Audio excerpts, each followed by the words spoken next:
Bismillahirrahmanirrahim. Assalamualaikum warahmatullahi ta'ala wabarakatuh. Waalaikumsalam warahmatullahi wabarakatuh. Alhamdulillahi rabbil alamin, alladzi anzala 'alaina al-Qur'ana al-karima la raiba fihi hudan lil muttaqin, walladzi arsala rasulahu habibana wa nabiyyana Muhammadan sallallahu alaihi wasallam al-mab'uts rahmatan lil alamin.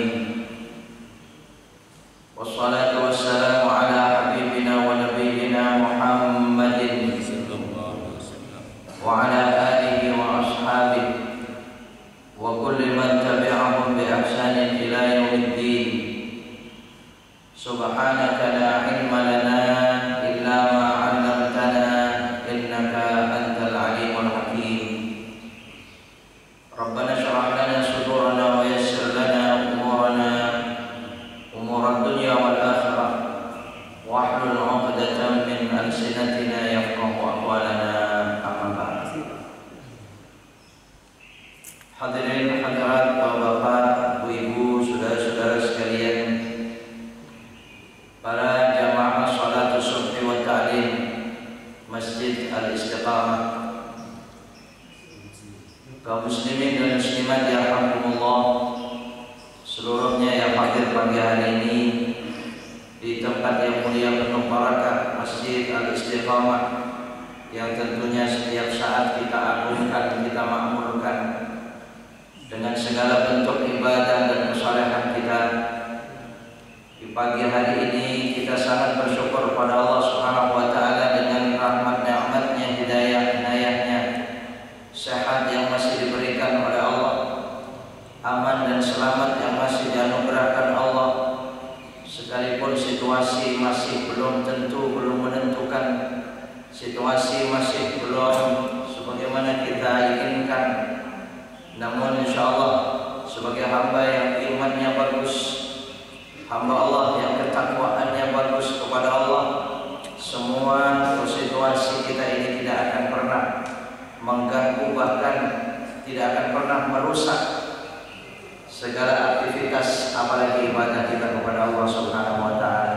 Semoga amal saleh ibadah kita diterima oleh Allah Subhanahu wa taala. Amin. Allahumma amin. Hadirin hadirat bapak-bapak, ibu-ibu, saudara-saudara sekalian, pertemuan pagi hari ini kembali mari kita saling wasiat di antara kita, saling berpesan di antara kita, saling tausiah dalam keimanan dan ketakwaan kita kepada Allah, agar kiranya kita hamba-hamba saleh di hari mendatang semakin saleh, agar kita hamba-hamba iman dan takwa di hari mendatang semakin beriman dan semakin bertakwa kepada Allah. Kita hamba yang taat semakin taat di hari-hari mendatang. Bapak, ibu, saudara-saudara sekalian, kajian kita pagi hari ini, mari kita mengkaji sebagian ayat-ayat Allah ataupun hadis-hadis Nabi Muhammad SAW,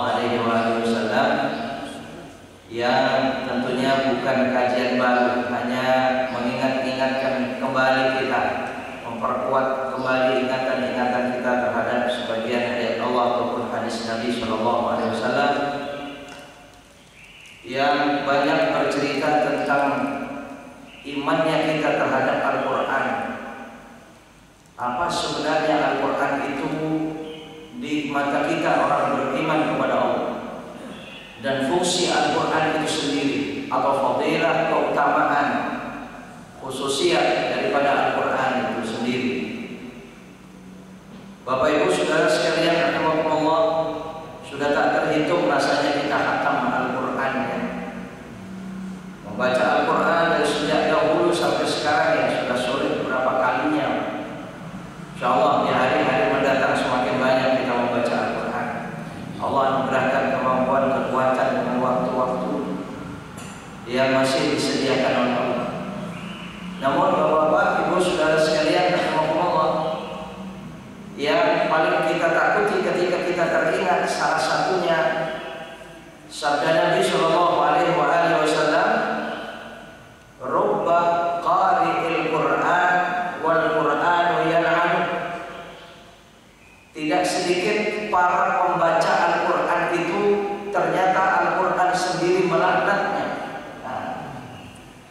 Ini Bapak Saudara sekalian yang mari kita terus jaga.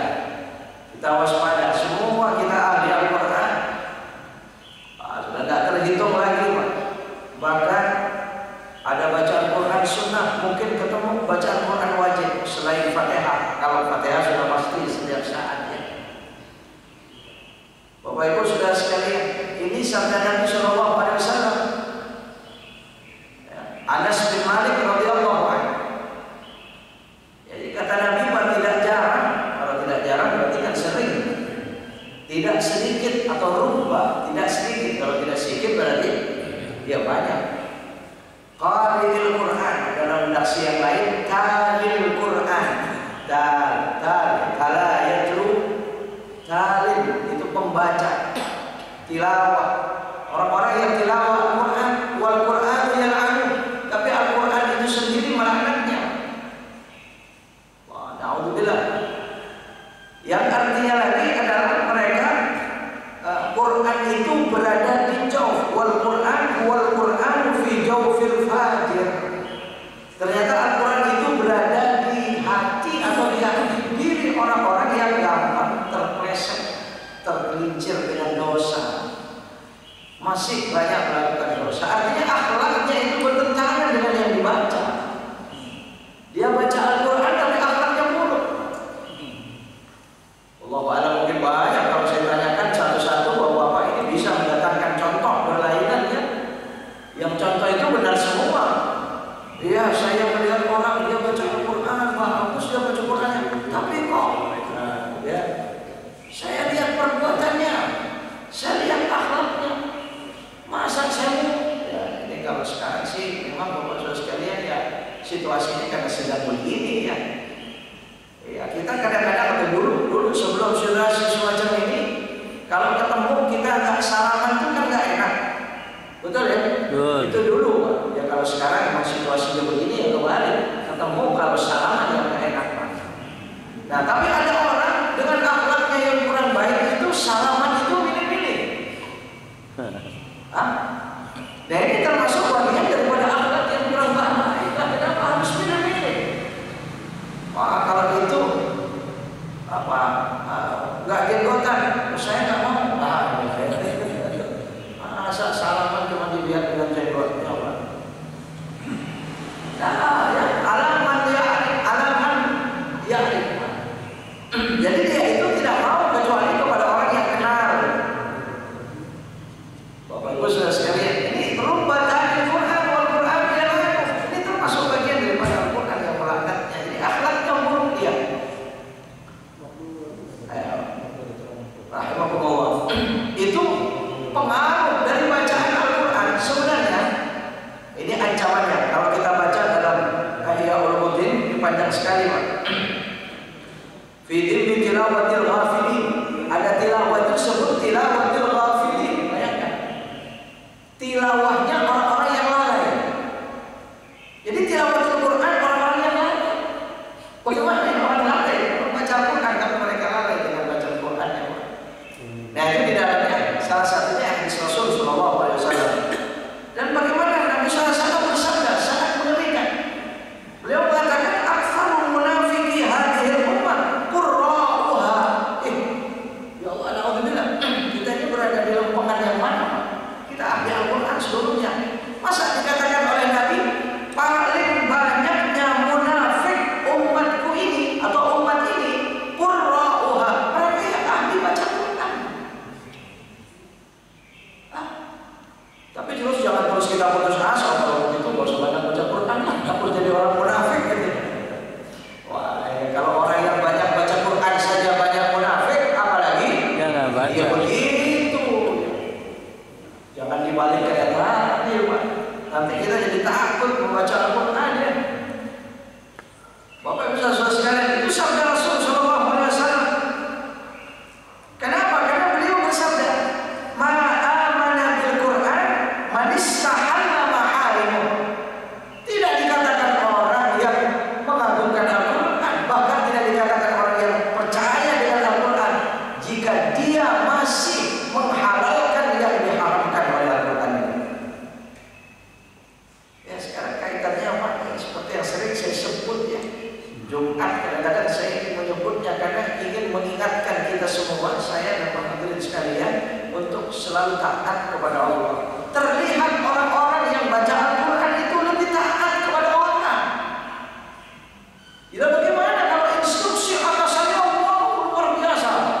Kalau nggak melakukan, tersiksa dia rasanya. Padahal instruksinya itu menentang Al-Quran. Ada nggak kira-kira? Allah alam situasi kita sekarang ini, Pak. Saya kalau sudah teringat ini, masa orang meninggal dunia itu dengan situasi yang seperti kita ini terus tidak berlaku fardu kifayah. Betul? Betul. Ya, ini bukan rahasia lagi kan? Ya, Pak. Masa sampai semacam itu fardu kifayah umat itu tidak dilakukan, satu ya dimakamkan, itu pun terpaksa. Tiga hilang, Pak. Tidak dimandikan, tidak dikafankan, tidak disolatkan. Ya Allah, situasi menakutkan, situasi seperti apa? Saya cuma takut ini, Pak. Aktsarul munafiqi hadhihi ummah qurra'uha.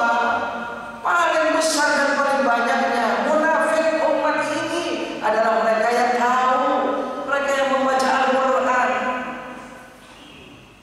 Iya. Kenapa demikian? Karena itu instruksi atas. Wah, berarti taatnya kepada manusia lebih taatnya kepada Allah Subhanahu wa Ta'ala.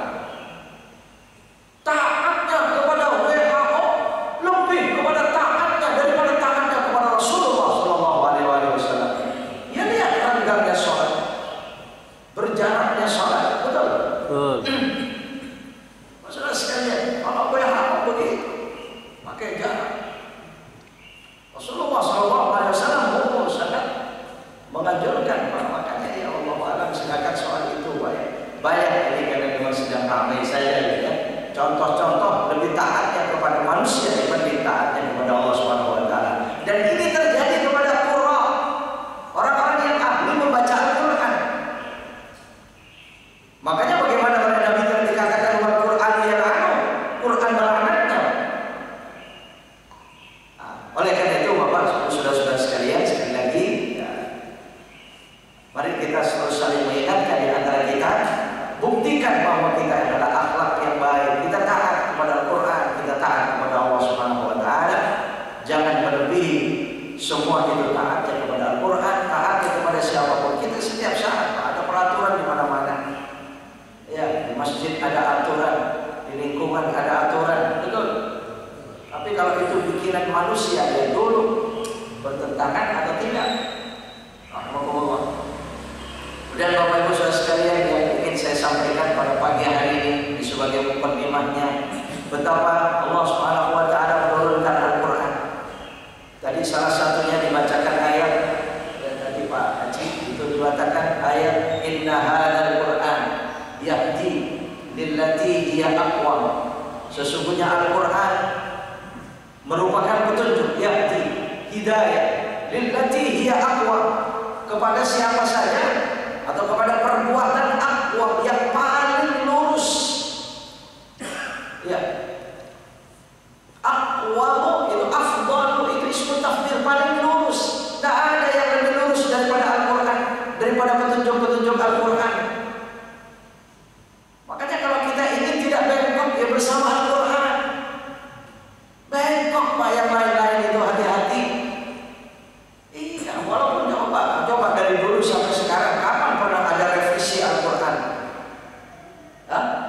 Nah, pernah dan tidak akan pernah terjadi itu. Satu ayat pun dari 6.600 ayat itu. Ya, coba kalau undang-undang negara sudah berapa kali revisi? Iya, sebentar saja sudah tidak relevan. Al-Quran tidak akan pernah tidak relevan dalam kehidupan sampai kapanpun, ila yaumil qiyamah, bagi orang-orang yang beriman. Lillati hiya aqwam wa yubashshirul mu'minin, dan Al-Quran itu memberikan kabar gembira kepada orang-orang yang beriman. Pasti akan ada beda, pasti ada beda. Mungkin ini salah satu ijaz daripada Al-Quran. Yubashshir itu zahiran wa batinan, lahir dan batin. Memberikan kabar gembira, biasanya gembira itu pekerjaan hati gitu kan? Bapak saudara-saudara sekalian, Allah, iya betul. Tetapi Allah yang digembirakan itu bukan hanya dari kajian Al-Quran tentang ajaran-ajarannya, tetapi bagi orang yang beriman asal sempat baca Al-Quran, ini kita terjadi semua. Coba bayangkan, asal sempat baca Al-Quran di hari itu ada kepuasan tersendiri. Bahkan kepuasan itu tidak akan melebihi, tidak akan ada kepuasan lain yang melebihi bacaan Al-Quran. Kalau dalam suatu riwayat, dalam suatu hadis dikatakan Nabi SAW bersabda, "Man qara'a al-Qur'an," siapa orang yang membaca Al-Quran, "tsumma ra'a anna ahadan utiya afdala mimma utiya," bahwa dia melihat ada orang diberikan sesuatu atau dia merasa lebih senang terhadap sesuatu kesenangan yang dia terima, lebih senang daripada Al-Qur'annya, daripada bacaan Al-Qur'annya.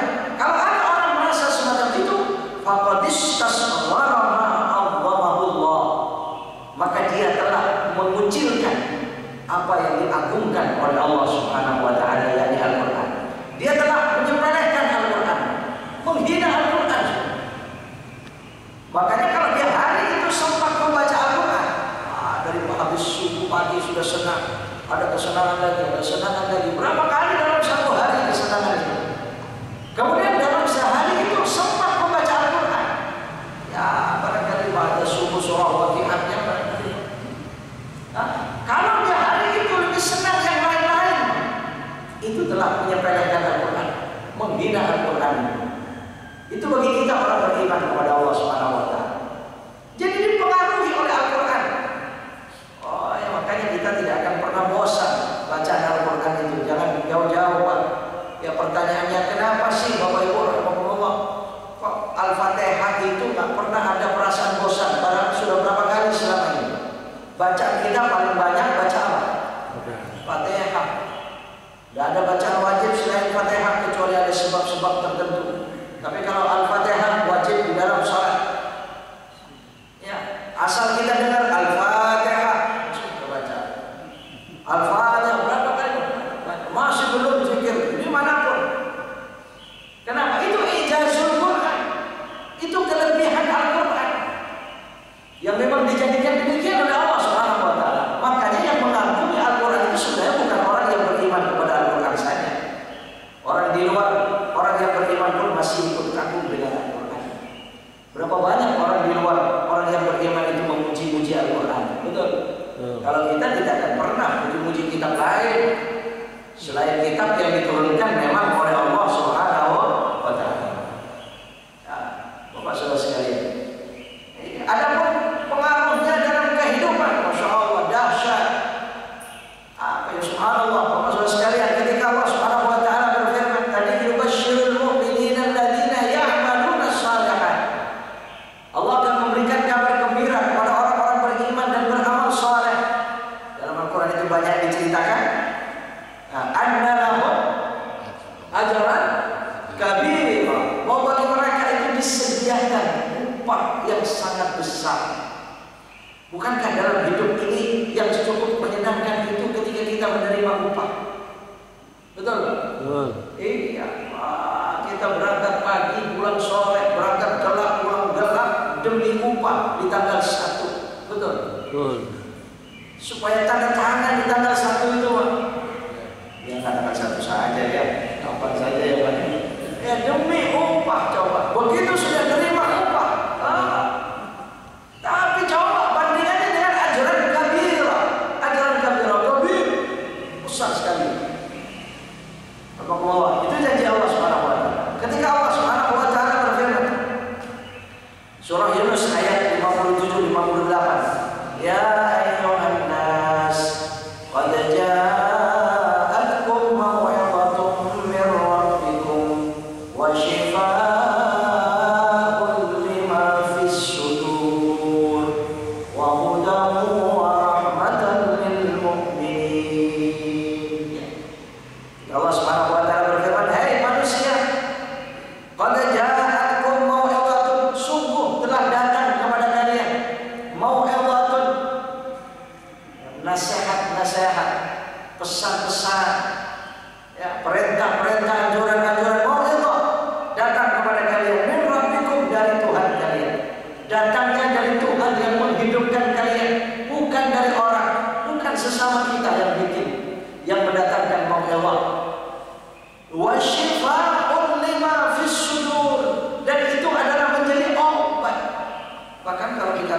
syifa itu sebenarnya bukan obatnya, tapi penyembuhnya. Syifa, kalau obat itu dawa, ya kan? Dalam bahasa Arab obat itu dawa.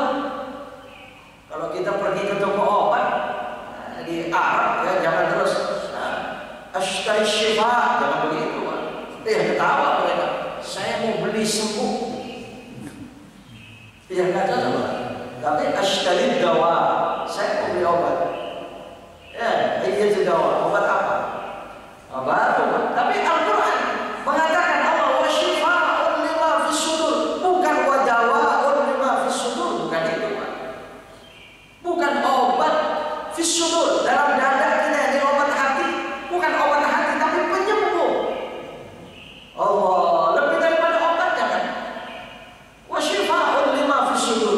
Sekarang kalau dikatakan oleh Allah lima fis sudur, ya suturnya itu ikut, Pak. Ada sutur, ada sutur. Sutur itu ya di dalam, sutur itu di luar.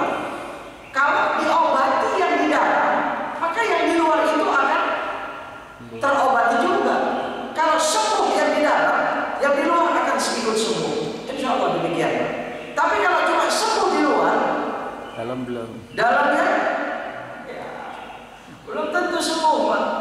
Makanya coba Imam Ghazali, Imam Abi Hamid Muhammad bin Muhammad Al-Ghazali, ketika beliau bercerita, kalau ada orang berilmu, tapi mereka tidak mengamalkan ilmunya, mereka itu tidak menjaga hatinya.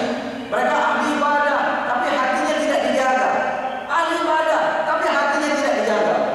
Itu seperti orang mengobati penyakit kulit, ya, dan dia olesi dengan obat penyakit yang apa namanya kudis, mungkin ya, koreng, ya, penyakit kulit, borok, lukanya diobati, atau mungkin penyakit yang muncul terus itu apa itu?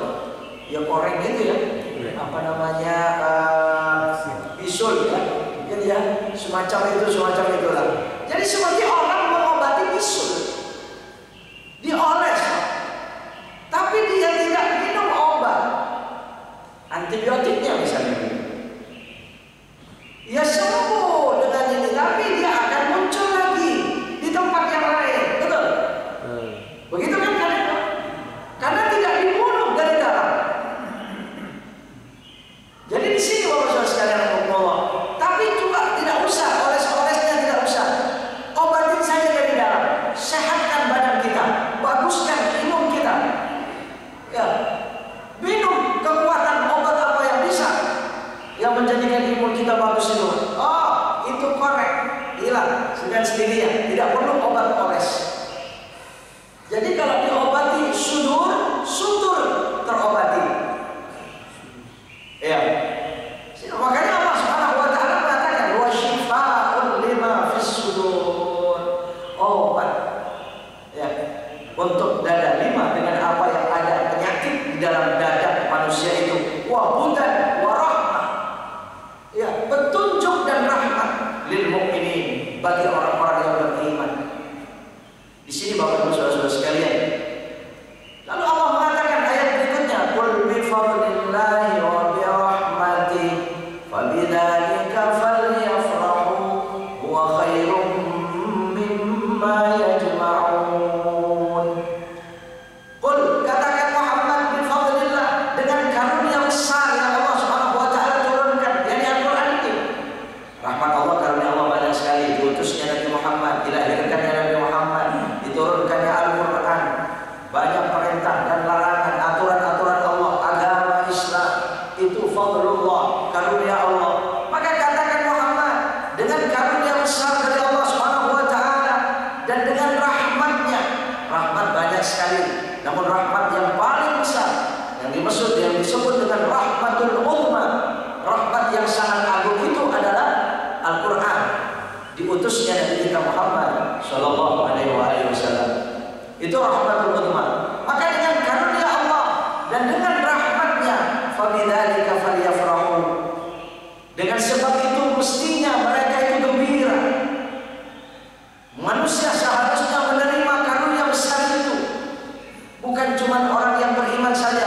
Makanya dalam awal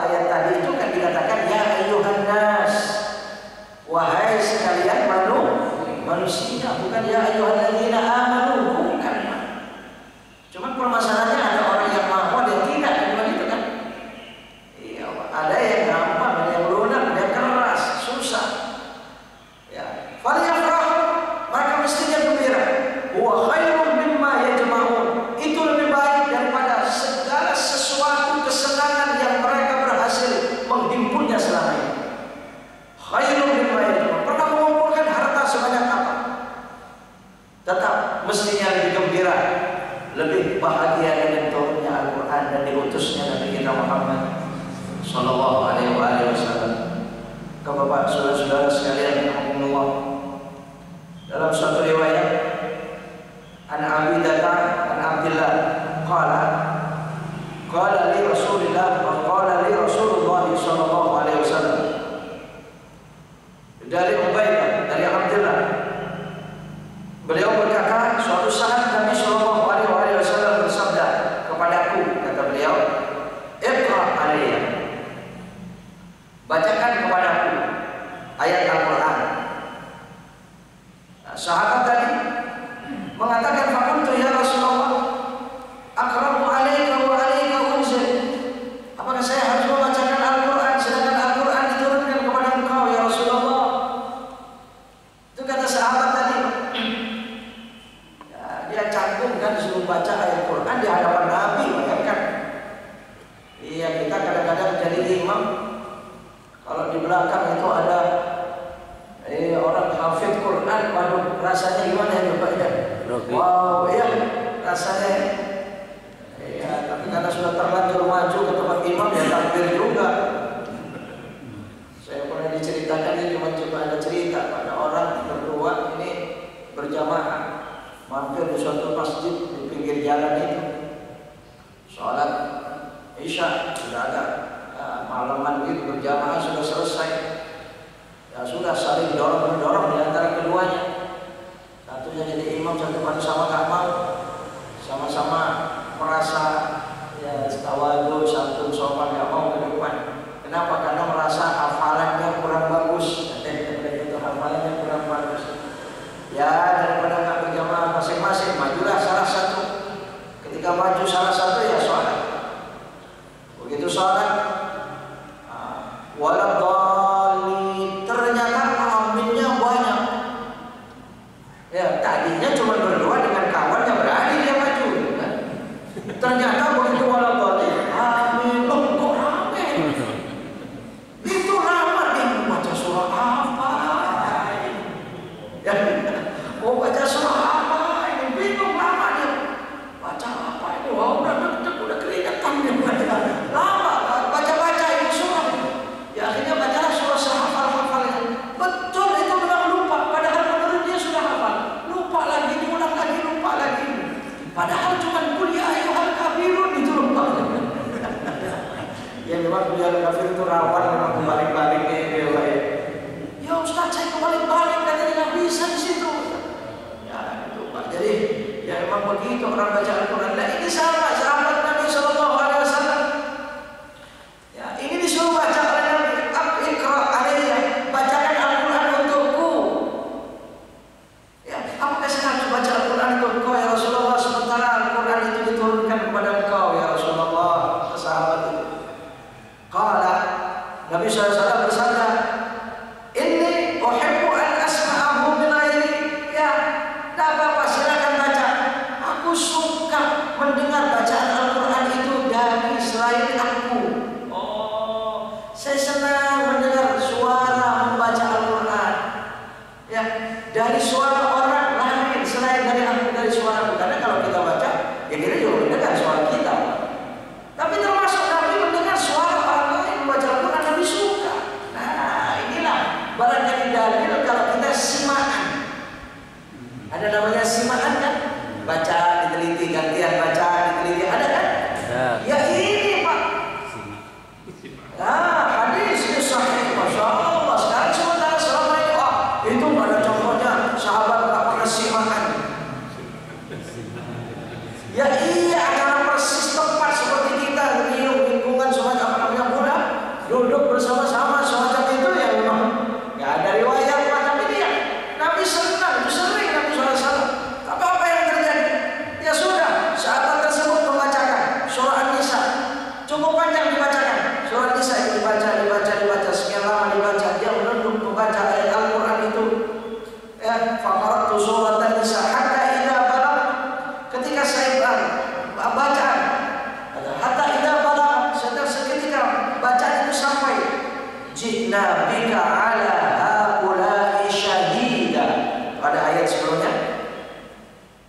ji'na bika ala haula'i syahida, yang artinya kami datangkan bika sebab engkau Muhammad ala haula terhadap mereka semua itu umatnya kita semua, syahida engkaulah sebagai saksi, engkau Muhammad sebagai saksi. Maka sahabat Abdullah ini fara'aitu aynayn Nabi sallallahu alaihi wasallam tahmalan, dia melihat kedua mata Nabi sallallahu alaihi wasallam telah dari tadi dia mengucurkan air matanya, mengalir air matanya, menangis. Dibacakan ayat ini sampai di ayat ini menangis beliau. Tentu saking nikmatnya beliau mendengarkan suara ya, saudaranya sahabat membaca ayat Allah Subhanahu wa taala. Maka saudara sekalian ya, hati-hati. Kadang-kadang ada orang baca Al-Qur'an didengar wah marah-marah, awas mengganggu itu. Ya, tapi memang iya situasinya juga, Pak, hati-hati juga ya. Kalau situasinya kurang memungkinkan ya memang harus ya tahu kondisi begitu ya. Baca Al-Qur'an menjelang subuh, saudara, setengah 4 sudah mulai. Sekarang kan subuh setengah jam berapa? Jam 4.30 berapa? 41 ya? Iya, 41. Setengah 4 sudah baca Quran. Ya mungkin sedikit saja kencang speakernya ya, mungkin itu juga ya, kondisinya ya kurang tepat ya. Kalau kita baca Quran ya memang ya, sulit kadang-kadang orang baca Quran ketika ada orang sholat, sulit jangan mengganggu orang sholat, gitu ya. Pelankan bacaan Al-Quran. Jadi Bapak Saudara sekalian, kalau ditanya, kalau begitu membaca Al-Quran itu lebih baik keras atau disuarakan atau sir? Dua-duanya silakan dipuji oleh Nabi Shallallahu Alaihi Wasallam seperti sedekah, kata Nabi. Sedekah itu ada sirran wa ada niatan, ada rahasia, ada terang-terangan. Namanya orang sedekah.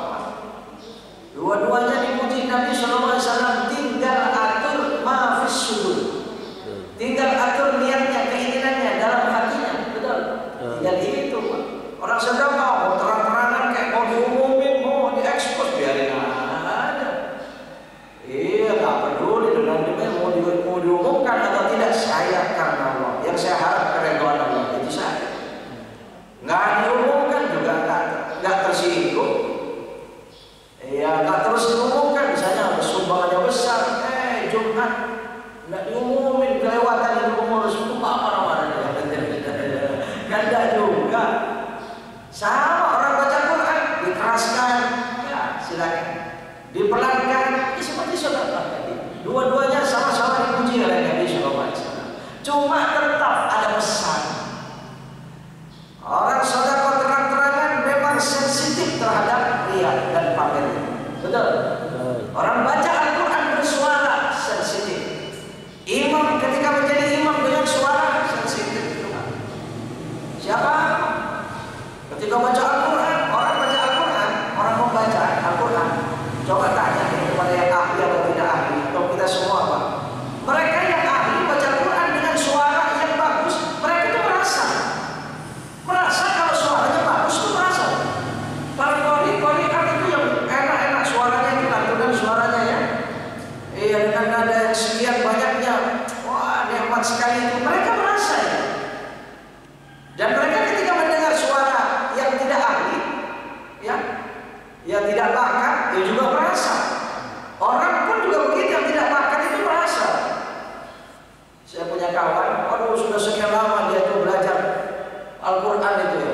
Ada bayati, ada bayat nahwan, ada jahat, ada soba, ada jawab berjawab, ada macam-macam nama-nama lagu-lagu itu, masya Allah ya, irama-irama Al-Quran. Dia belajar, wah sudah sekian lama, nggak bisa-bisa. Baca ta'awud dengan Bismillah, saya masih sekarang terus sudah sekian tahun. Putus asa ya, ngapain saya belajar beginian ini? Ya Allah. Jadi itu merasa, makanya hati-hati pesan oleh Nabi Shallallahu Alaihi Wasallam. Ya, kalau Imam Ghazali sesekali membahasnya, ya silakan bersuara itu. Bahkan orang yang mengiramakan Al-Quran itu sunnah termasuk, itu kesenangan Nabi Shallallahu Alaihi Wasallam. Bahkan diancam oleh Nabi, malam yatakan Nabi Quran falaysa minna. Orang yang tidak mau mengiramakan Al-Quran itu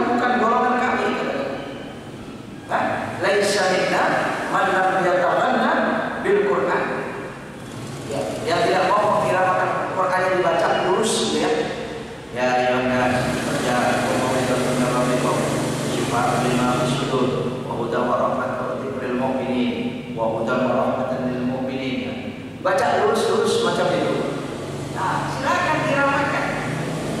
Masih ada perintah. Cuma itu tadi ketika diramakan bagus, dia merasa ini sensitif. Jadi harus diluruskan ketika muncul perasaan yang demikian. Oh, saya jadi imam, baca suara saya pasti bagus. Nah, ini didengar semuanya, pasti mereka itu merasa enak. Nah, itu muncul perasaan-perasaan semacam itu, kadang-kadang. Ya itu manusiawi, tidak apa-apa. Tinggal kita belokkan, kembalikan. Oh, saya bukan karena itu, karena Allah, gitu kan? Tetap. Ya, wah ini saya siaran langsung. Wah, disaksikan oleh orang banyak. Ya, muncul perasaan-perasaan semacam itu. Jadi sensitif. Jadi silakan mau keras dia, disukai oleh Nabi, pelan pun juga, apalagi saudara-saudara sekalian, itu pernah terjadi pada sahabat Nabi Shallallahu Alaihi Wasallam. Ya Bapak, saudara-saudara sekalian, rahimahullah, ketika Allah Subhanahu Wa Taala, ketika Nabi Shallallahu Alaihi Wasallam bersabda dalam suatu hadis, Abu Hurairah radhiyallahu anhu, innal baita alladhi yutla fihi al-Qur'an, sesungguhnya rumah yang dibacakan Al-Quran. InsyaAllah kita banyak baca Al-Quran di rumah kita. Ittasa'a bi ahli, akan terasa luas penghuni rumahnya, lega. Nah ini kan dahsyatnya pengaruh Al-Quran terhadap kehidupan kita. Bukan akhiratnya, dunia. Belum kepada kesehatan. Mungkin tidak cukup waktunya kalau sana banyak diri kamu. Ya, ini hadis Nabi Sallallahu Alaihi Wasallam. Wa kathura khairuh, dan akan banyak kebaikan-kebaikan datang di rumah itu. Ya, terasa lega penghuni rumah itu, sekalipun rumahnya sempit. Ya kan ada orang tinggal di rumah sempit tapi terasa lega. Ada orang tinggal di rumah lega terasa. Ada enggak? Lah ini dia Bapak, rumahnya lega, wah tingkat sekian. Tapi terasa sempit, Pak. Ya, mungkin karena program yang silih berganti dan sebagainya ya nggak pernah selesai. Ditambah lagi sempitnya dada orang tersebut menerima keadaan. Oh, udah terasa sempit, Pak. Padahal lega semacam itu. Tapi orang pernah bertempat tinggal di tempat yang sempit, rumah yang sempit, tapi dia merasa lega. Itu sehari ahli, ya merasa lega penghuninya. Wa kathura khairuh, dan banyak kebaikan-kebaikan yang terjadi. Wa hadaratul malaikatu, malaikat silih berganti datang. Banyak malaikat datang. Dan kalau malaikat datang yang dibawa pasti keberkahan. Kalau malaikat datang yang dibawa pasti rahmat Allah. Wa kharajat minhu syayatin, keluar dari rumah itu pergi syaitan. Syaitan pergi, malaikat datang. Bagaimana yang berkah di rumah? Pasti dipengaruhi rumah itu. Makanya dahsyatnya pengaruh Al-Quran terhadap kehidupan diantaranya itu. Tadi masalah dada kita sudah dipengaruhi semacam itu, betul? Ya. Tujuannya lagi kepada kesehatan lahir, bukan cuma batin. Ini rumah yang dibacakan Al-Quran. Wa innal baital ladzi la yutla fihi kitabullah, sedangkan rumah yang tidak dibacakan kitabullah Al-Quran, dhaqa bi ahli, sempit penghuninya. Wa qalla khairu, sedikit kebaikannya. Wa kharajat minhul malaikatu, malaikat pergi. Wa hadarathu syayatin, yang datang syaitan. Nah kalau syaitan datang yang dibawa apa kira-kira? Iya, keburukan-keburukan, bahaya-bahaya yang dibawa. Makanya kalau dikaitkan dengan corona ini lagi-lagi ketemu. Lah iya, kita kenapa mesti harus terlalu takut sih? Yang berlebihan itu, Pak. Lah iya, kalau corona itu plesetan dari korina, berarti corona itu memang syaitan. Ya. Korina di dalam Al-Quran artinya syaitan. Ya, korina. Kan beda tipis itu, Pak. Korina dengan corona. Dan saya bertanya, corona ini korina atau tidak? Lah kalau corona itu virus itu syaitan. Iya, virus itu syaitan. Nabi Ayub kena virus itu, dia katakan, saya telah diganggu oleh syaitan. Jadi syaitan itu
Ini dahsyatnya pengaruh Al-Quran. Dan kita yakin yang tinggi.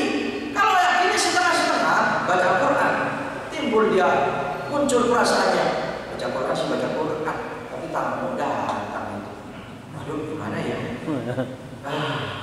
Jangan bawa corona. Ya, sudah setengah, kenapa? Sudah setengah yakin dia kepada Allah. Betul tidak? Muncul kan perasaan semacam ini. Wah, iya dia yang datang. Mana udah tua, sakit-sakitan, salaman enggak ya? Ya Allah, di mana kita keyakinan kita kepada Allah Subhanahu wa taala semacam ini setengah, Pak. Makanya obat itu datangnya setengah akhirnya dari Allah Subhanahu wa taala. Sedangkan Allah kan berfirman, "Ana inda dhanni 'abdi." Begitu kan? Saya ini tergantung keyakinan hamba-Ku. Dia yakin setengah ya setengah yang aku kasih, yakin penuh ya penuh yang saya kasih. Begitu, Pak. Bapak Saudara sekalian, baru Al-Quran dibacakan di rumah semacam itu. Bahkan Al-Quran itu, ya Allah, panjang ya, saya membawa dua kitab ini. Dalam kitab Khazinatul Asrar, bagaimana cara Al-Quran menjadi obat, menjadi penyembuh, itu syifa dari ayat ke ayat. Makanya dahsyat Al-Quran. Tangan sahabat dengan tangan kita, mulut sahabat dengan mulut kita kan sama-sama manusia. Bahkan Nabi SAW. Cuma kenapa dibedakan oleh Allah? Nah, ini pertanyaannya, Pak. Tinggal ini. Ya paling tidak jawabannya bedanya dekatnya mereka kepada Allah dibanding kita, betul? Kenapa tangan sahabat ini kok memanjur? Lihat itu Sayyidul Qaum yang digigit ular itu, ya kan? Ya. Bengkak, sakit berhari-hari, tidak ada obat.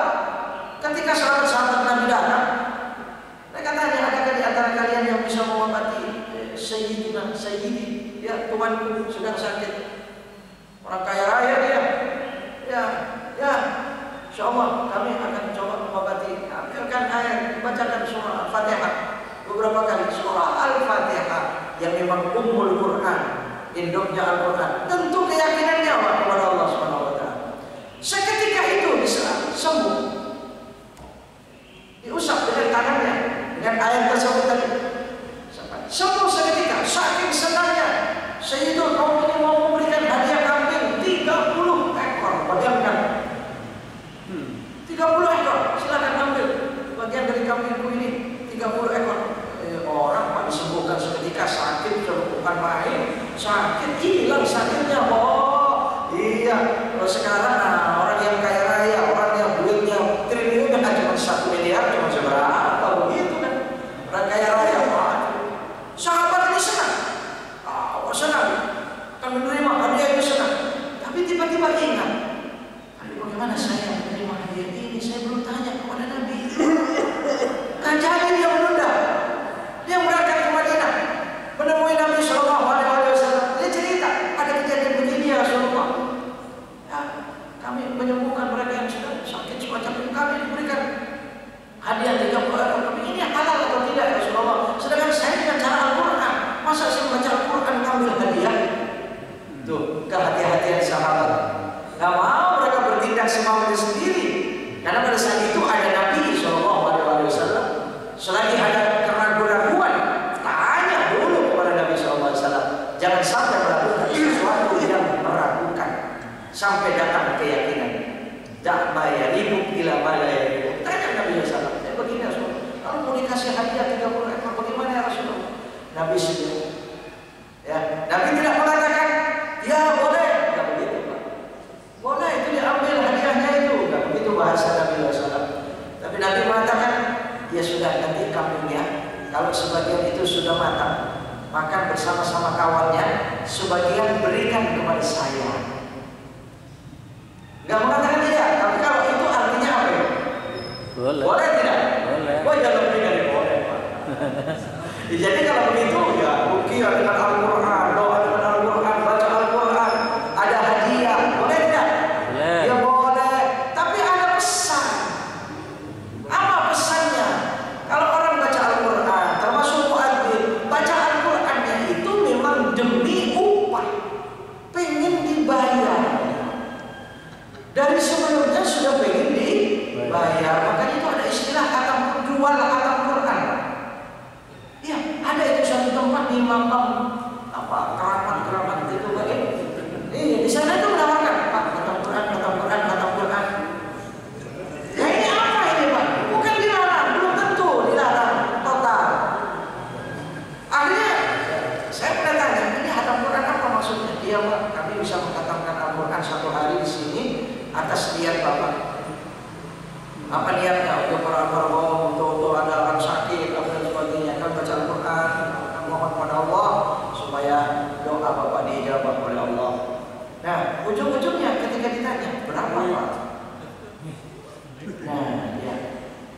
sekian Pak. Nah, nyebut angka.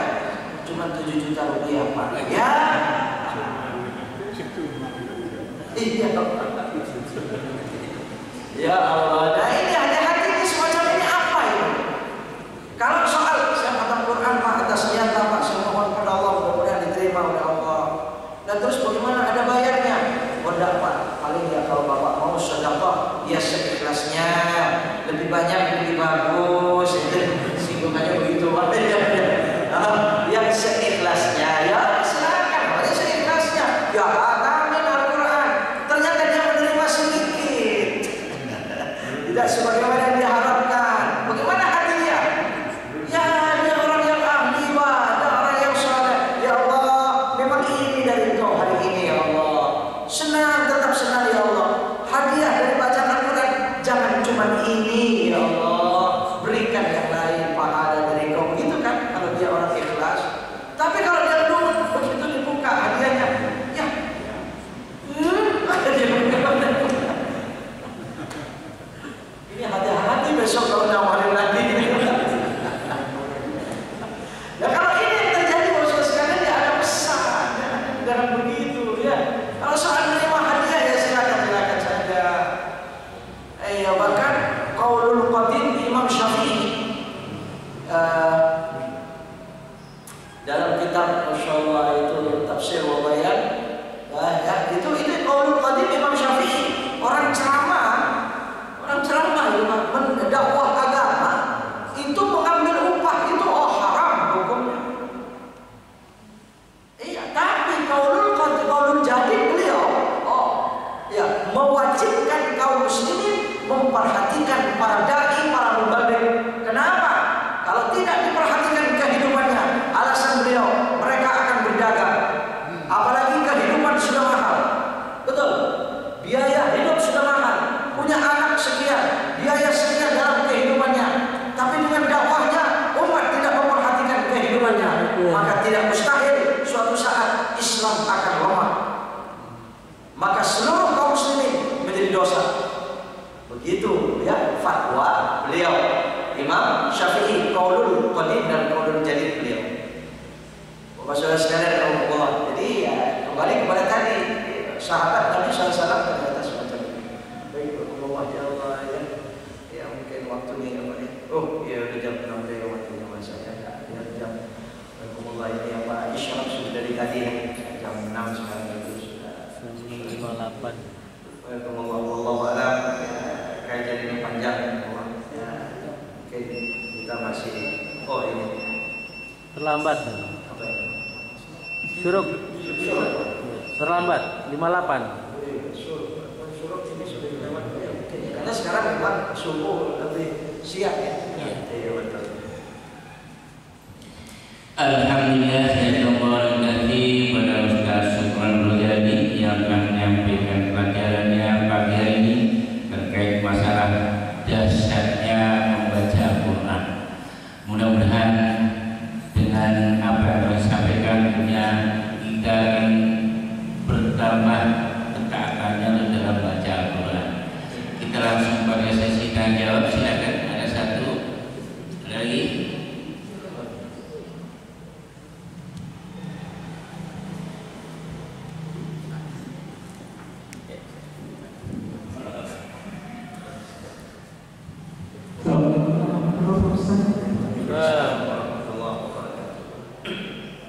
Pendengar kajian kita hari ini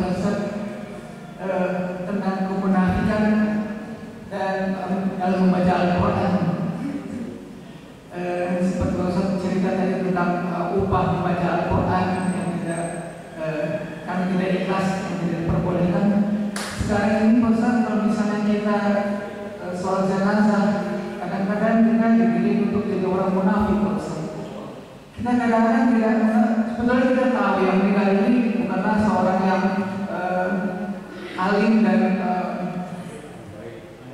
yang baik Ustaz, tapi dalam doa kita diminta untuk khair gitu. Kita diminta dipaksa untuk mengucapkan dia itu orang yang baik gitu. Dan juga kadang-kadang misalnya juga kan kita doakan beliau adalah doakan supaya husnul khotimah dan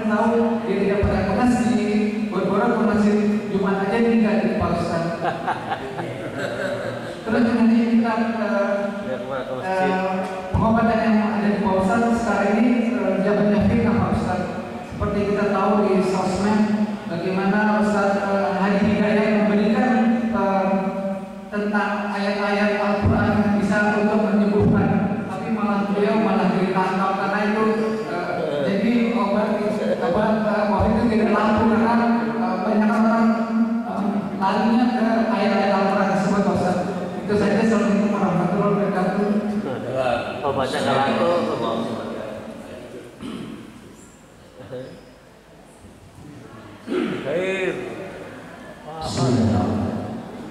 Assalamualaikum warahmatullahi wabarakatuh.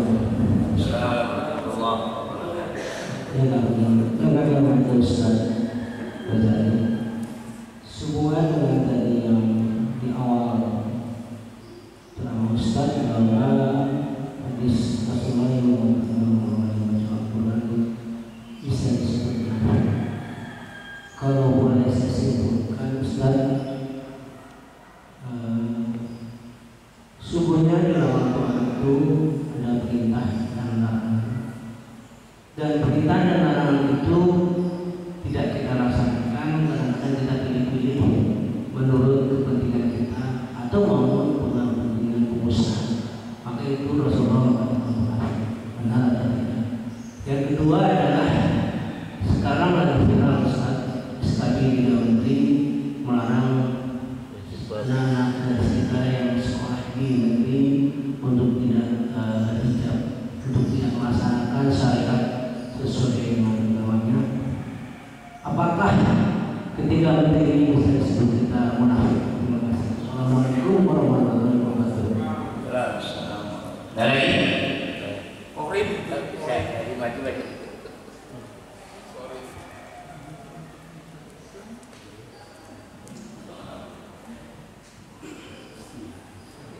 Assalamualaikum warahmatullahi wabarakatuh. Waalaikumsalam warahmatullahi wabarakatuh. Ustaz, saya mohon pendapatnya berkaitan dengan Al-Quran tadi, bahwa di dalam bahwa kita itu tidak bisa mengubah isi Al-Quran, namun Al-Quran bisa mengubah kehidupan kita. Kemudian selama ini di barat itu mereka untuk ketenangan juga kan banyak orang sakit. Mereka mendengarkan dengan musik, suara-suara angin, suara-suara gunung, suara mengalir untuk terapi. Nah, Al-Quran sendiri itu ternyata lebih dahsyat. Yang sekarang banyak ada peneliti Muslim yang menjelaskan bahwa Al-Quran itu sebetulnya kumpulan dari irama-irama yang dapat menyejukkan atau mensinkronkan apa yang ada di gejolak di hati kita, seperti corona ini. Justru obatnya itu baca Quran dengan lafaz yang bagus, itu vibranya itu akan mempengaruhi irama kehidupan di dalam diri. Itu aja. Terima kasih. Assalamualaikum warahmatullahi wabarakatuh.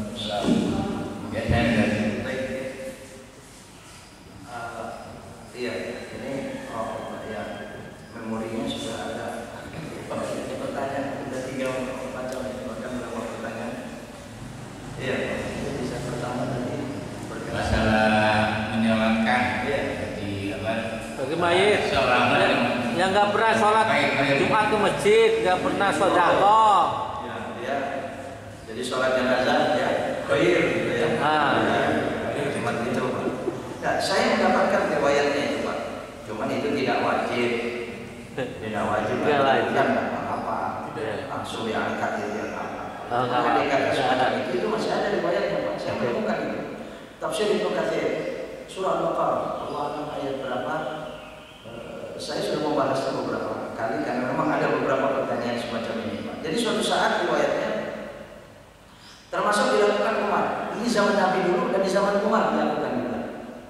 Nah, Nabi SAW bersama para sahabat lewatlah jenazah. Itu riwayatnya lewat. Ada jenazah lewat. Ya. Kemudian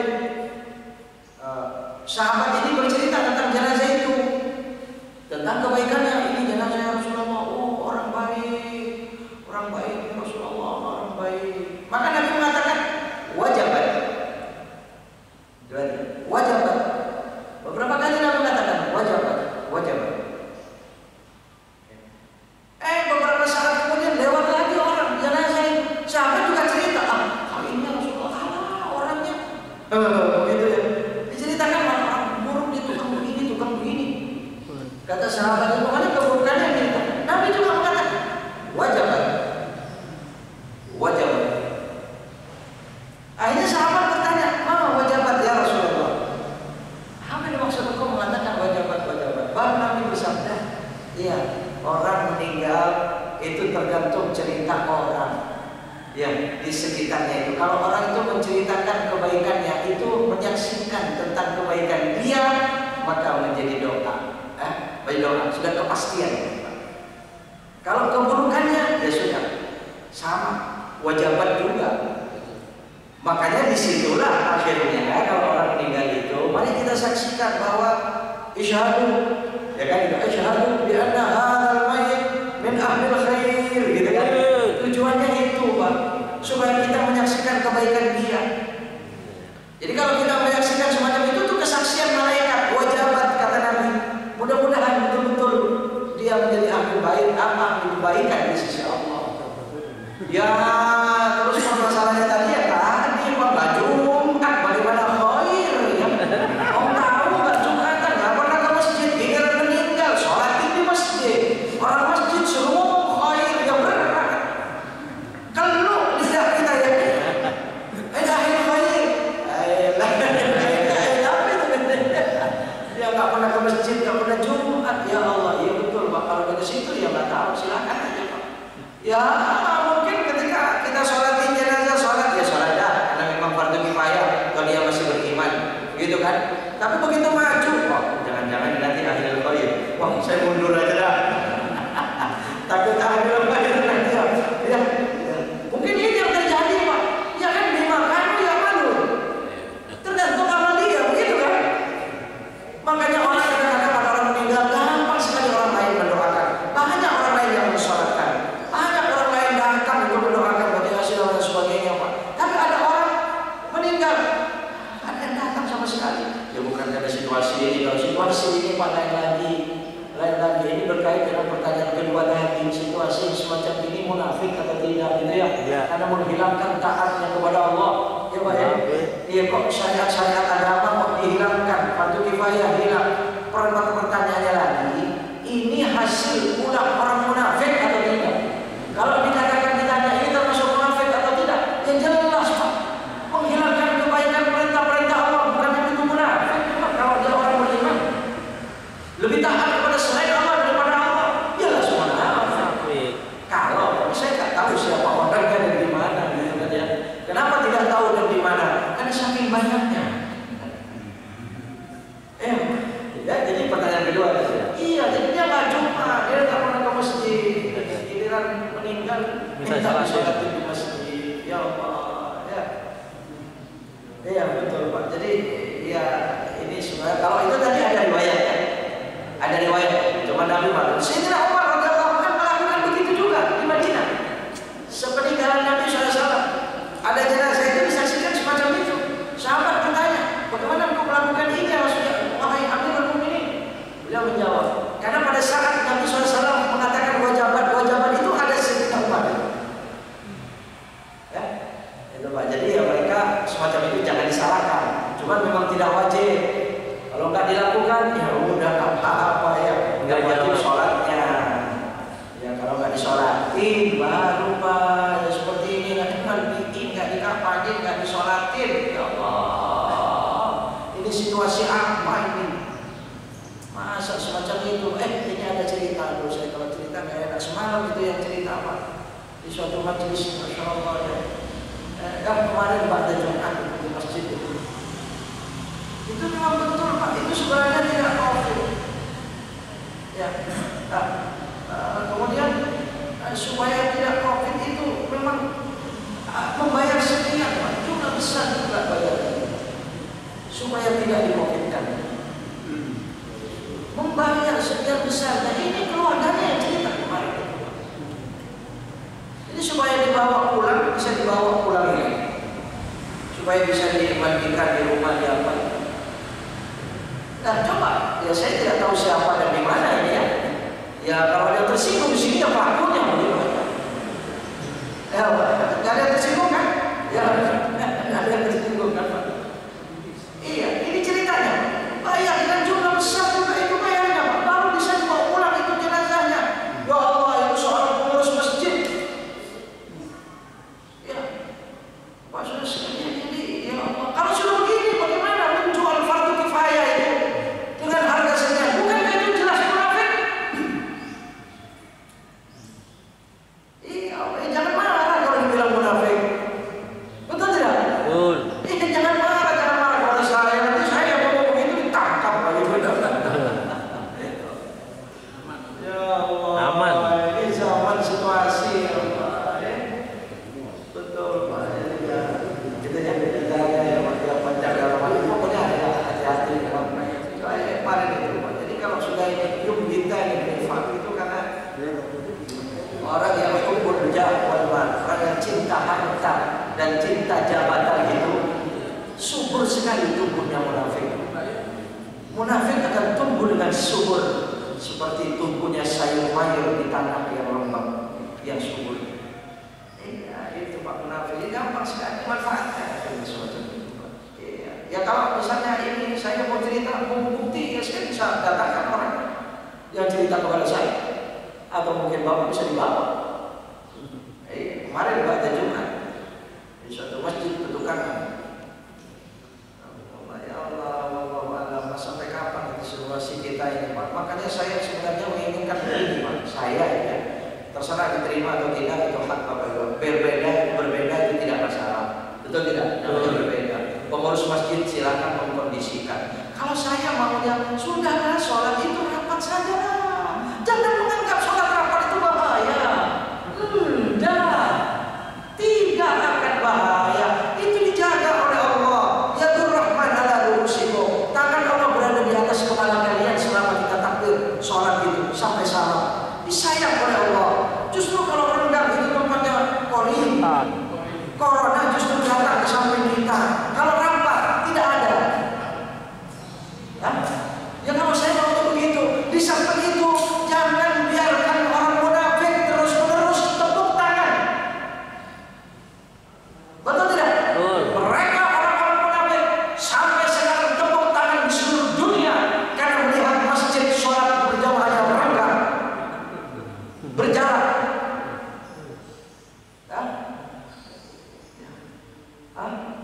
Gimana Pak? Melanggar aturan? Enggak.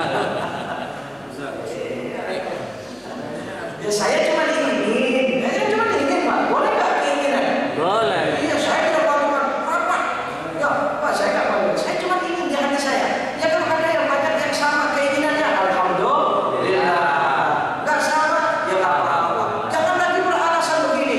Orang pemerintahnya, para pejabatnya, ketika suruh rapat, harus taat kepada aturan, taat kepada pemerintah. Hai pejabat, Anda beriman atau tidak? Hai pemerintah, Anda beriman atau tidak? Kalau Anda beriman, lebih taat kepada Rasulullah, apakah kepada atasan Anda? Boleh nggak begini? Boleh. Kebetulan ada pejabat di sini. Tanya Pak. Dokter, wah lihat dokter. Kalau saya dokter, mungkin banyak dokter Pak. Apa pendapatnya? Oh itu bahaya, itu virus, itu membahayakan, ancamannya luar biasa. Hei saudaraku dokter, Anda seorang beriman kepada Allah, beriman kepada Rasulullah. Hadis Nabi mengatakan, salat itu dijamin oleh Allah, orang di masjid itu dijamin oleh Allah, rapat itu tidak kesempatan bagi setan, dijamin orang sholat rapat itu oleh Allah Subhanahu Wa Taala. Anda beriman kepada ilmu dokternya atau ilmu Nabi? Nggak bisa ngomong. Ya ini kan orang yang beriman, Pak. Dokter yang beriman, betul tidak? Betul. Nah, iya, kalau dia bicara yang tidak beriman maka, Iya. jadi kalau saya mau sudah rapat saja lah ya walaupun mungkin rapatnya tidak terlalu dempet-dempet tidak masalah. Oh ya seperti masjid ini bagus, tadi sholat luar biasa senang saya ini masjid ini. jaraknya 1,5 meter. Alasannya takut ya kalau ke masjid. Ya Allah, insya Allah. Silakan pendapatnya masing-masing seperti apa. Yang jelas kita jaga aman, jaga sehat, ikhtiar dan seterusnya Pak ya.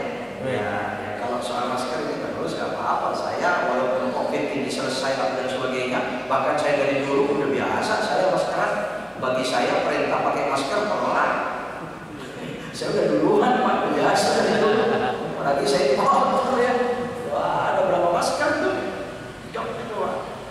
Iya, jadi kalau masjid kita sampai kapan pun sholat pakai masker, mulut saja yang ditutup, hidung enggak, ya nggak apa-apa. Kenapa? Takut pada waktu sujud kita batuk, kasihan samping kita, iya kan? Iya, tidak mustahil dia merasa tidak. Apalagi yang batuk-batuk, bersih dan sebagainya pada saat sujud. Tapi kalau pakai masker, tenang samping kita, menghormati. Bukan kita yang butuh masker, tapi samping kita butuh kita supaya pakai masker nggak apa-apa. Soal masker, tapi jarak. Ya Pak, kenapa jarak terus macam itu? Ya Allah, ya Allah, masih Di jalan nggak pakai jarak. Ya, silakan dikaji mau seperti apa seharusnya yang baik gitu ya, yang baik yang diterima oleh seluruhnya gitu ya. Jangan intervensi suatu jamaah yang beda pendapat ya. Kita sama-sama menghargai. Insya Allah demikian. Kalau lebih mohon maaf ya, mungkin ditutup dengan doa. Ada pertanyaan lagi tadi apa Pak? Iya sudah sana tadi ya, Masya Allah ya. Tadi itu bertanya berkenaan dengan Quran obat. Quran sebagai penenang jiwa. Iya Al-Quran betul Pak. Pengaruh Al-Quran. Ini kalau saya baca berikutnya ini dengan penelitian ini Khazinatul Asrar itu ketemu ya Pak pembahasan itu. Allah mungkin lebih pada akan datang. Tapi memang betul Pak. Jadi bacaan Al-Quran itu bacaan yang berbeda dengan bacaan yang lain. Itu bacaan. Mendengar suara itu berbeda dengan suara-suara yang lain itu Pak. Ada suatu penelitian saya mau baca seorang dosen di Unpad, Dr. Andi Abdurrahman kalau tidak salah itu betul-betul mengadakan penelitian sekian lama dengan mendengar suara-suara yang macam-macam itu. Ternyata dibuktikan kepada seorang anak, dibuktikan kepada orang dewasa, itu pendengaran itu sangat beda, sangat beda suaranya, maksudnya suara lain. Jadi bisa menimbulkan relaksasi yang sangat tinggi. Yang dengan bacaan Al-Quran didengar itu akan mengeluarkan hormon yang bagus dalam tubuh. Sehingga kalau ada orang stres atau apa ya, bahkan kalau dalam hadisnya Al-Quran dibacakan kepada orang gila sembuh. Coba bayangkan, ini kan dunia ini kan kesehatan luar biasa. Orang rusak akal. Apalagi ayat, apalagi dan sebagainya. Oh itu ada caranya dengan ruqyah itu sembuh. Jadi ada anak ini gelisahan, katanya begitu dia gelisah. Apa? Didengarkan bacaan Al-Quran. Sambil bacaan Al-Quran itu dipilih oleh beliau ini ayat-ayat yang menceritakan nikmat. Jangan ayat azab. Jangan ayat azab. Azab itu kan ancaman. Jangan-jangan itu tidak memfaedah itu ya. Dipilihnya begitu oleh profesor itu. Ya, akhirnya ternyata betul.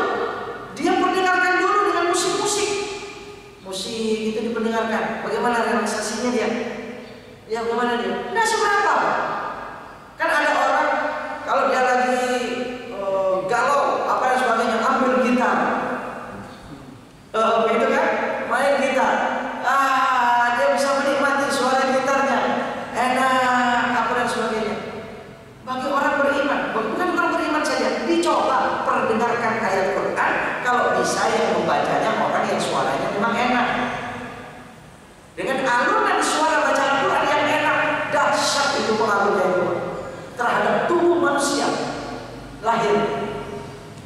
Iya, makanya disuarakan Al-Quran itu bagus. Nah, ya kita mulai di rumah kita itu full, ya kaset Al-Quran. Mestinya semuanya itu terus jangan mendengarkan Al-Quran. Makanya kembali saya menjelaskan pertemuan yang lalu ya, pertanyaan Bapak pada saat itu Allah bayi di dalam perutnya saja, dalam perut ibu itu ternyata